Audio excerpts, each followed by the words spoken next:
Hey guys, subscribe for daily content. And if you're shopping for gear, make sure you check out the description for the newest items at some of the very best online retailers. There's also links for some of the items that I personally recommend.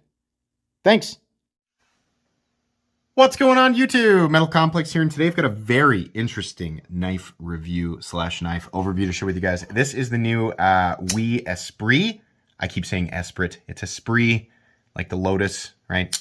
Designed by, of course, Mr. Ray Laconico. This is really cool. I'm going to be linking this right down below. Hopefully by the time you guys are seeing this, this knife is still available. You can get it in two different flavors, the one you're seeing here in all titanium. And then they also have a marble carbon fiber version for like $8 less or something like that. So please feel free to check it out whenever you'd like. Thanks so much to WE Knives for sending this in for review. Very much appreciate that, WE Knife Co. Thanks so much to my generous patrons who are supporting me right now. There's a link for Patreon right down below. And please make sure to follow me on Instagram at metal_complex. Let's go ahead and get a measurement of this knife. Overall length of the WE Esprit coming in at 7... Gosh, it's not even 7.5. 7.3 inches overall. Blade length is coming in at about 3.25. Cutting edge is a little more than 3 inches. So, if you live in an area with a 3-inch blade loss, sorry, this is definitely over the line. Let's do some size comparisons up against the Ontario Rat Model 1 and the Ontario Rat Model 2. It's definitely closer to the size of the Ontario Rat Model 2, but it still has a full knife presence, which is undoubtedly due to all of the real estate in here. I've been carrying this knife a lot. How about up against the Spyderco PM2? I really should open these up before I do this. And the Spyderco Para 3, definitely shorter than the PM2. Much closer. In fact, almost identical to the same overall size as the Spyderco Para 3. But you have a lot more cutting edge with the Esprit. Last but not least, the Benchmade Griptilian, or in this case, the Ritter Hogue. And the Benchmade Bug Out. Very close to the same size as the Benchmade Bug Out. Cutting edge is, I think, identical to the Bug Out. So there you go. Let's go ahead and do carry profile. So thickness up against the Spyderco Para 3. It's a little tiny bit thinner, and that's cool, especially considering the scales are contoured on the Esprit. So yeah, there you go. Overall length and height up against the PM2 and Para 3. It's definitely shorter than the PM2 and maybe a teeny tiny bit shorter than the Para 3. As far as height, nowhere near as tall, with there not being a flipper tab or anything like that on this knife. Materials, what are we looking at here? We're looking at M390 and, oh, look at that, orange peel textured titanium. That is beautiful, and we do not see enough of this. Please, knife companies, manufacturers, design more of this eggshell or orange peel textured titanium. This is beautiful. And out in the sun, I wonder if my flashlight can provide an example of this. No, it's not going to do it. But out in the sun, this just shines and it looks nice. It's not really a texture that you can feel all that much. It's definitely not providing any, extra traction or anything like that. But it just looks beautiful. I love how this looks. And it's extended to the pocket clip and the back spacer. Really nice. So anyways, titanium and M390 running on bearings. It's kind of run-of-the-mill for materials, but the way that it looks is really nice. Now, on the other one, the darker one with the carbon fiber, I don't know if the lock side is orange peel or not, but on this one it is. No milling on the inside as far as I can tell. I should have just kept my flashlight. No, I'm sorry. Nope, I'm wrong. There's milling on the inside.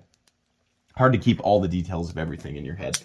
Weight, I'm going to guess this weighs about 3.5 ounces. That's just my guess. Sorry, let me reset this because the thing went all haywire when I set it down. Yeah, 3.67 ounces. So it's not quite perfect ratios, right? I think the carbon fiber one probably weighs about 1/2 ounce less. So if you really want closer to perfect, ounce and inch ratios, then maybe go with the carbon fiber one. If you're like me and you don't care, then this is fine. This is lighter than I normally carry anyway, and I have had nothing, I've had an absolutely perfect experience carrying this thing. So I'm pretty happy with that. Let's do a hardware check, get out my tools as per usual. My tools are very inexpensive and very recommendable. What is this? You can't take apart a knife with a tape measure. You can find the tools right down in the description, in the section of my description that says my tools. I believe, as is the case with a lot of WE knives, all of the hardware is T8. Yeah, the pivot is T8. The lock bar insert screw is T8. And these screws go all the way through to the titanium, which some people don't like. I don't really care. It's less hardware all the way around, and I think it's pretty unlikely that it'll strip unless you're being dumb. These are also T8. The only thing that is not T8 are the pocket clip screws, and those are going to be T6. But I don't... You might have to take those out. It looks like they might go into the backspacer. So, yeah, minimal hardware, though. So it should be easy to take apart. And I like the, excess of T8 heads. So that's nice. I think that's pretty much it. Okay, so this is a knife that is both a thumb stud deployer, which, by the way, you can do the reverse flick, the thumb flick. The thumb studs are placed in an excellent spot. And it's also a front flipper, and it works really, really well. I'm somebody who's not, like, oh my gosh, I love front flippers, right? But it's neat that it is a front flipper and combination thumb stud deployer. Basically, when I first got this knife out, and it's the case that I, with a lot of front flippers, I front flipped it a few times to make sure that I could do it conveniently, and then I pretty much just only use the thumb stud opener. I do not like knives that are only front flippers. I want there to be another form of deployment if it is a front flipper, and this has it, but it's really easy to front flip, as you guys can see. So yeah, that's great. It's really, really easy to get at those thumb studs, and the action feels great. The blade will fall if you move the lock bar out of the way, but as soon as you need to, as soon as that sharpening trail reaches your finger and you need to turn it, it's going to be more of a shake shut knife, which is fine. There's no issue with that. The action overall is really, really good. There's no detent lash, there's no pivot lash, and it locks out solid, so I'm really happy with that. I love how the handle looks. I just love it. We talked about this for a sec, but that orange peel textured titanium is just beautiful, and we need to see more of this.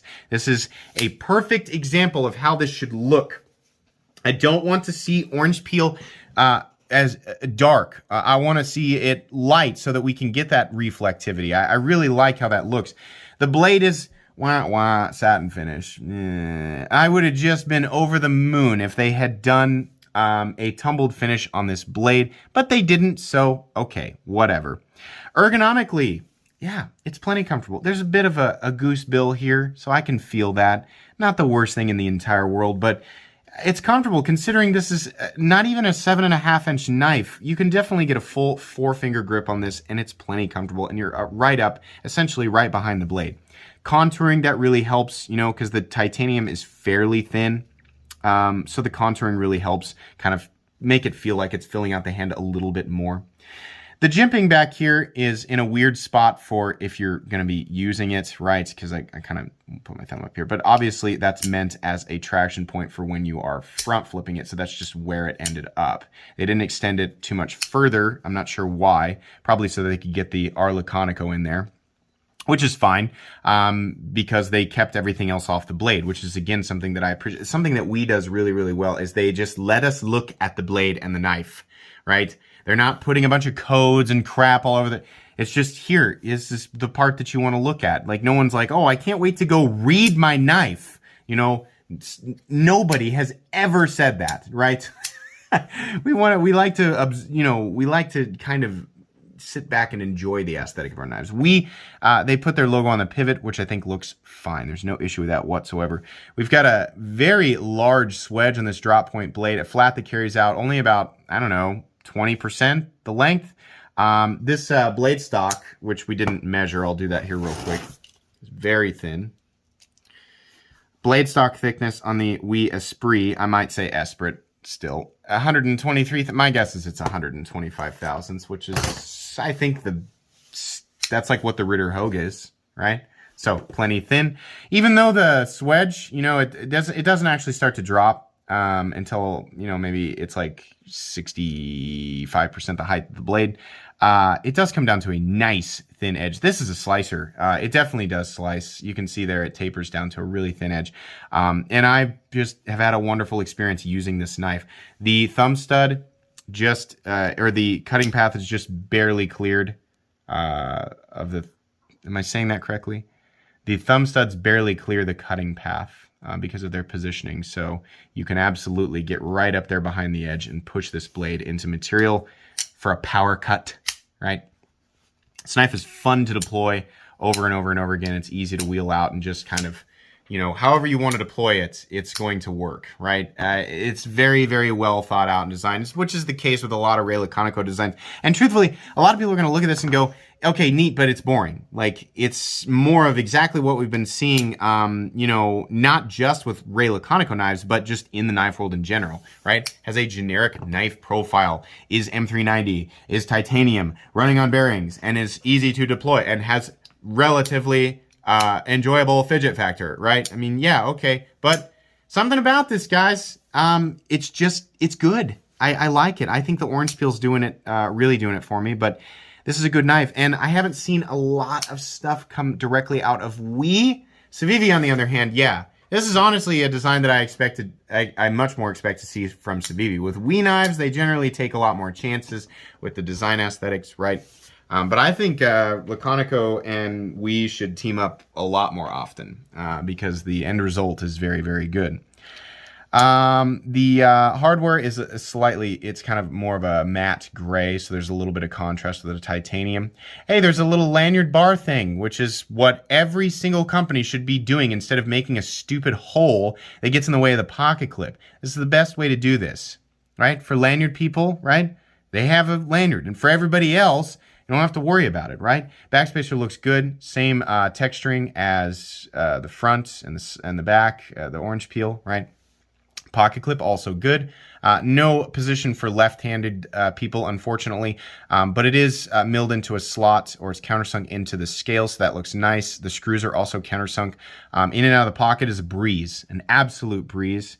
And that's partially thanks to the continuous rise in the bill and the fact that we have a smooth contoured surface. There's no hang up on the screws, and it carries absolutely deep. I just wish that it wasn't so prominent right here, but that's me seeking out a complaint because there's not a lot to complain about here. Lock bar insert doubling as the over travel stop. We are locking up at, it looks like it's super duper early, but the actual amount of contact is more than you'd think. Probably about 20%. No lock stick whatsoever. We are perfectly centered. No detent lash, no pivot lash. Locks out completely and totally solid. This is great. Absolutely fantastic. And because of they raise this area of the lock bar up just a little bit, and they cut a little bit out so it's easy to get at with your thumb.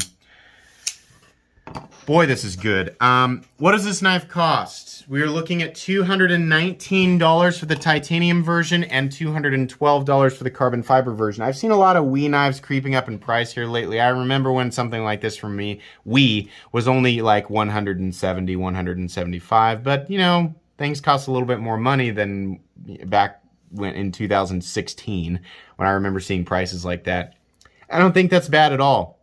I love how this knife looks. I love how it functions. I love how it cuts. It's a nice size, right? This is a nice, like, for whatever EDC. It's not going to be legal for everybody, but it works. For those of you who still want a full-size knife, right? A knife that feels full-size at least, but maybe you've come around to the idea of carrying something smaller and lighter. I think you're really going to appreciate that. And people who do like smaller and lighter knives, this is a knife that's bigger that'll probably still have elements that you'll appreciate. Right? And if you want that, if you can see that there, I just front flipped it with the side of my index finger, which is not normally how you do that, but it's just made really, really well. The entire thing is done super well. It's a nice presentation. This knife would have been, I'll tell you what would make this perfect for me, since we are very close to a perfect knife. Like, this is a very, very nearly perfect design. Tumbled blade with a crown spine would have been excellent. That would have really driven that home. Instead of a titanium frame lock, a countersunk liner lock, countersunk titanium liner lock would have been excellent. A pocket clip with a little bit less pronounced bill and maybe a tad bit shorter, and I would have just lost it. As this knife sits, I'd still give it about a 95%, right? It's still just wonderful. That's just my last teeny tiny little preferences here, but this is excellent. At $220, yeah. The WE Esprit is the most interesting thing that WE has done for a long time. This is really, really nice, and I'm very happy with it. This will absolutely be going in my most recommended knives playlist, so you can check that out. And it's also going to be going in my favorite knives ever playlist because I just really like it that much. I'm going to keep this. It's usually when I get sent things from manufacturers, they get given away. But I love this one. I want to keep it in my collection. So I'm going to let you guys know that that's going to be the case here. Check this knife out. I'll link it right down in the description. Oh, by the way, sorry, I always forget, not everybody knows this. WE knives are not made in the United States. They're made in China. I don't want anybody to think I'm trying to cover that up. You think what you want, you do what you want, it's your money, spend it how you want to. But factually, this knife is not made in the United States. It is made in China. So anyways, that's going to be pretty much it today. Please make sure to follow me on Instagram at metal_complex. If you enjoyed this video, leave a like. If you'd like to check out my other content, I do, of course, have lots of videos of knives that are either expensive or inexpensive that I do or don't like. So check those out. And if you enjoy all my content, go ahead and click on that Metal Complex logo right there and subscribe because there's definitely more coming. Thanks again for watching, everybody, and have a great day.